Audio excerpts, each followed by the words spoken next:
Alright, so today I'm going to be showing you guys this Sudaruska, and it's definitely one of the coolest looking swords in Spiral Knights, as you can see on this zoomed out view. But when you look at it a little bit closer, you can see that the sword looks like it's about to shatter apart because of the sheer energy in the middle of it.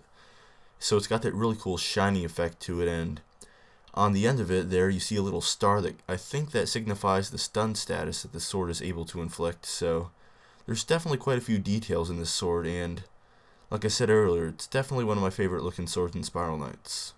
So, the Sudaruska's basic attack consists of 2 swipes, and the second swipe propels you forward. And for the charge attack, you just charge it up alongside of you.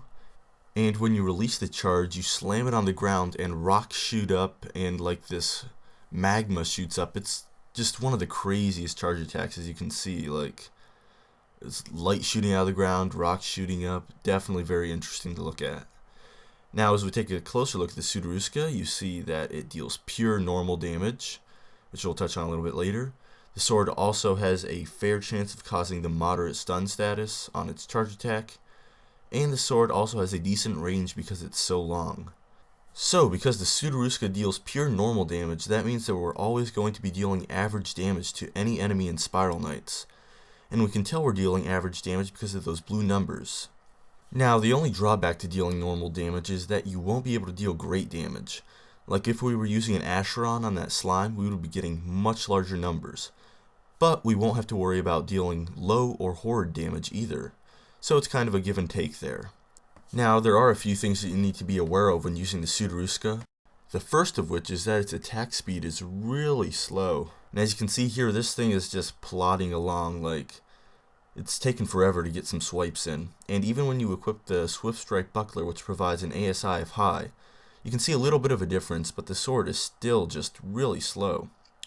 And the second thing is, while its charge attack is awesome to look at, it can definitely be a little dangerous to use, because when you're jumping that far forward, you really have to plan out where you're going to land.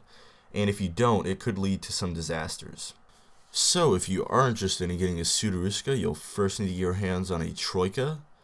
Then you can upgrade your Troika to a Kamarin. Then you can take your Kamarin to a Horavad.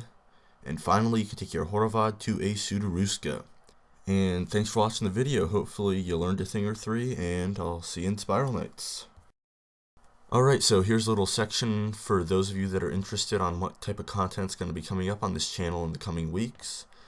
And so next week there will be a demo of the Furious Flamberger, and after that I'm not really sure what to do a demonstration on, so I'm going to let you guys choose and just basically comment whatever weapon you'd like to see a demonstration on that I haven't done yet, and whatever weapon gets thumbs up the most, I'll probably choose that one.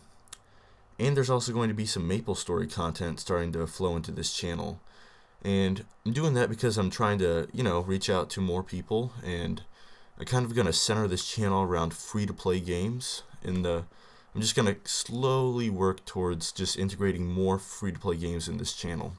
But Spiral Knights will always be the core content. So I'm going to go ahead and roll that new maplestory intro, and if you guys have any feedback for me, I'd be more than appreciative of it. So, have a great day, and I'll see you in Spiral Knights and maybe maplestory if you play that. So, later.